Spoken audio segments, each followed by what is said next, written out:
Hey guys, it's me again. Sorry, my battery died. Um, I had to charge my phone for a bit, but here I am. So, I guess you're getting two videos today. Part one and part two of this thing. So, the last words that I said on the last video was that they finally took me back. Then it cut off, so it was perfect timing. So, they took me back finally, and I was in much pain, and I was praying to God, give me uh, Keterlock. This is the Keterlock.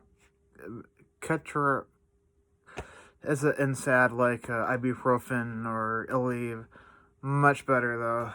I was saying, give me Keterlock, please give me Keterlock. And they finally were able to give me that, and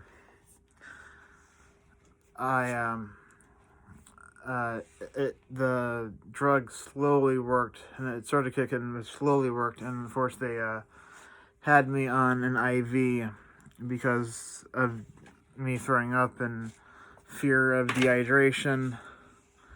So they had me on fluids, and in the middle of it, I was feeling much better. I was feeling sick and very hot and fleshy and whatnot. I'm not sure fleshy is the right word, but I was feeling really hot and sore, and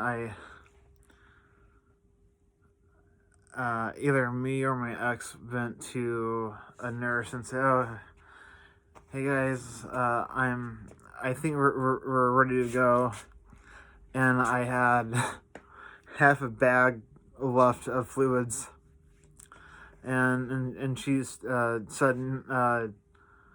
I'm sorry, you have to wait till the fluids are done. And I'm like, oh, okay, sure. So I sat down and waited for a while. And so that happened. So then me and my ex, oh, believe me, that after we left, we got there around 12 or so, or 11:30 or 12, and we left around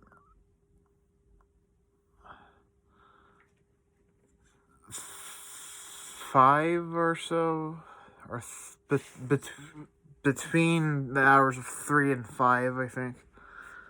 But it's been a long time.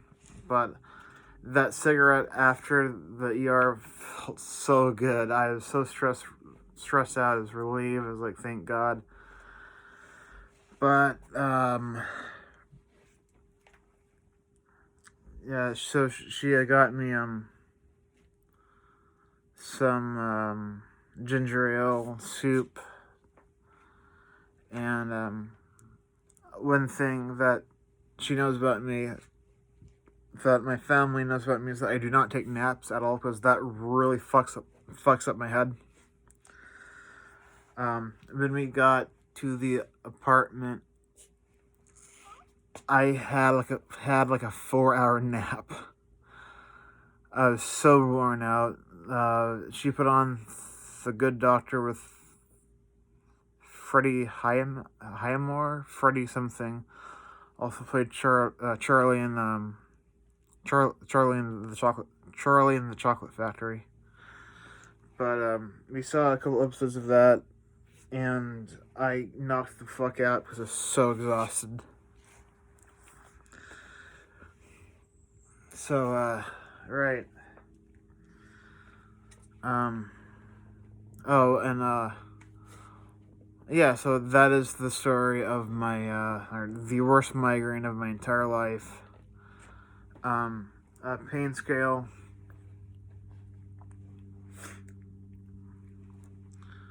was I have a very I say a pretty good pain tolerance.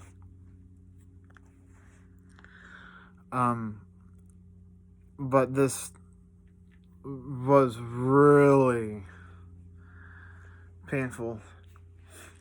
I've had kidney stones before. I didn't cry because of that.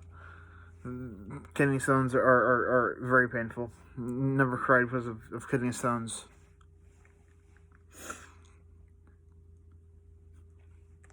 I've had a ruptured eardrum. Never cried because of that. I don't cry because of physical pain. I've never cried because of physical pain since I've become an adult. This is the only pain that's made me cry. I've had multiple kidney stones. They are painful, very painful, but nothing touches this migraine. Nothing. And I've had kidney stones, and those are painful. But nothing touches this fucking monster of a migraine. But the reason why I said that I'm not sure if this classifies as a cluster headache is because a cluster headache is also known as a suicide headache because the pain is so intense.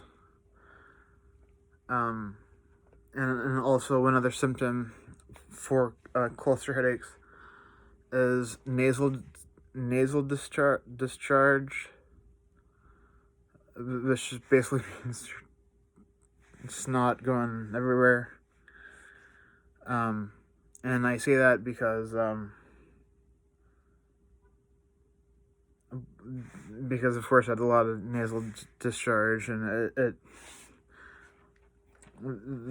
there's that, and the pain was so intense, so poetic. But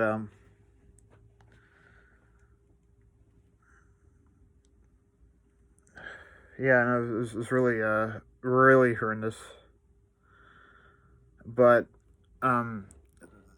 there are a couple things that I think made this migraine the worst migraine of my entire life. I think it was a perfect storm of three things.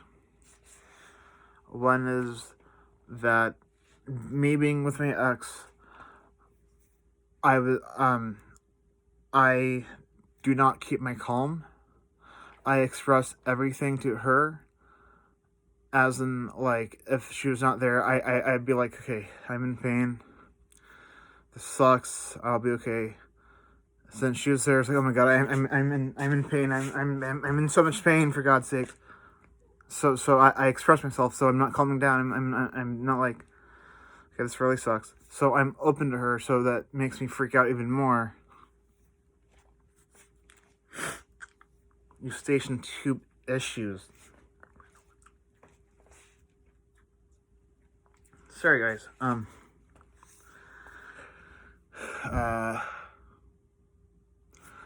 Smoking. I think smoking had a really big issue. All the severe migraines I've ever had, after I quit smoking, have not reached to that level, even though they are severe. Nothing to that level. But that could be for other reasons. Also, me working through this migraine and trying to ignore it put even more stress to the head, because I refuse to rest. So there's also that too. Also, side note, since I was in the ER, I was hyperventilating, and I was like breathing in a lot of shit. Guess who had a cold on Halloween? I did, because I was breathing in so much shit. And people like to go to the ER for the simplest of fucking reasons. a cold. So that was absolutely fun. But yeah, that was the story of the worst migraine I've ever had. All If I had to have like a baseline of migraines, like a number, if a like a severe migraine usually, or a regular migraine for me might go to a 7.5. It might hit severe if it hits a 9, or 8.75, or a 8.5, maybe an 8. A severe migraine that requires a story time would be like a 9.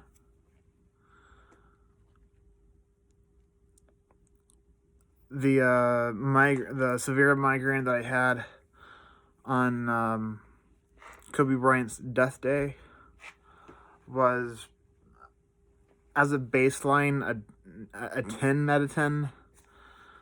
And this is not an exaggeration at all. This migraine was a 27 out of 10. I'm not exaggerating at all. It's that painful. 27 out of 10. That painful. This was a horrendous. It was just a brilliant pain. Nothing I've ever experienced before. And the closest three migraines that I've had that are close to this first migraine I've ever had, and the 2 migraines that set off this chronic migraine journey for me. The first migraine I've ever had was probably a 17 out of 10. And of course I was crying, throwing up, yada. I was 10 years old, 9 years old. The 2 migraines that I had that set off these migraines. The first one, I was laying back seeing Rocky 4 with Apollo Creed and everything. I was like, okay, this is cool. And I had a horrendous pain on the eyeball, just horrendous pain. And I was just like, okay, this is cool. I had no sumatriptan, no nothing. This is before sumatriptan ever became an issue, ever became a thing. That was like a 14 or 15 out of 10. The other migraine that I had, I was at school, and this one,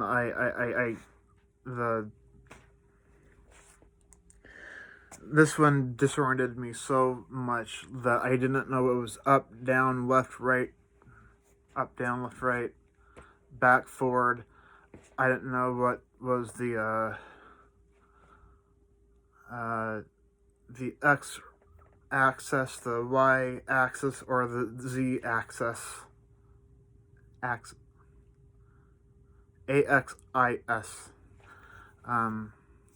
X, Y, Z.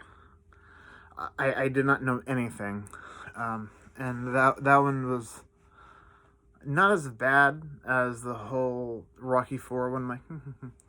It's probably like a 13.5 or maybe 14. But it was still bad. So yeah, I will,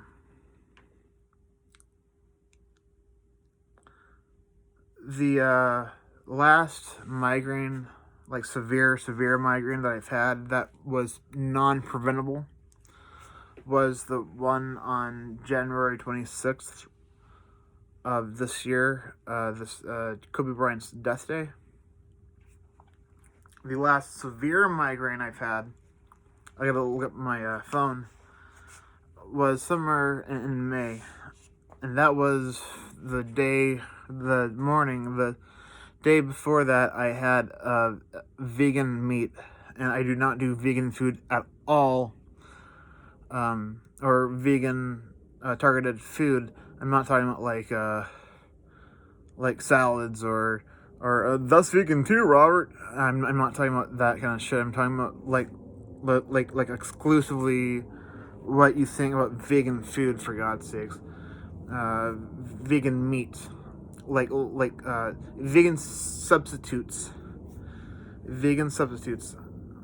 foods like vegan cheese, vegan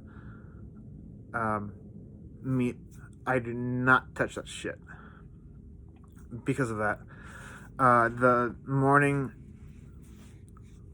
the pain was horrendous. There's no up here, no here, no nowhere. Eyeball, nothing, just a concentrated pain in the eye. And I woke up with that, but thankfully, I found out that that's probably vegan food that caused that, because that's the only thing I did differently. And I had an episode the year before that, last year, that was caused by, I think, vegan food. But yeah, but so those were the last few major migraines that I've had. But the whole preventable migraines, I don't really call severe migraines, because I could have prevented them. But the non-preventable severe migraines will be the ones that I do story times with. But the ones that will have story times will be subsequent ones now, because the story time with this migraine was really the only story that I have. I do have a couple more, but I might not do them. But it depends. But I know that no matter what, this was the one that I wanted to get out of the way, especially on the 3-year anniversary of this migraine. So, with that said, 2 parts today. Hope you guys enjoy this. So I'll talk to you guys soon. Thank you for watching. Bye.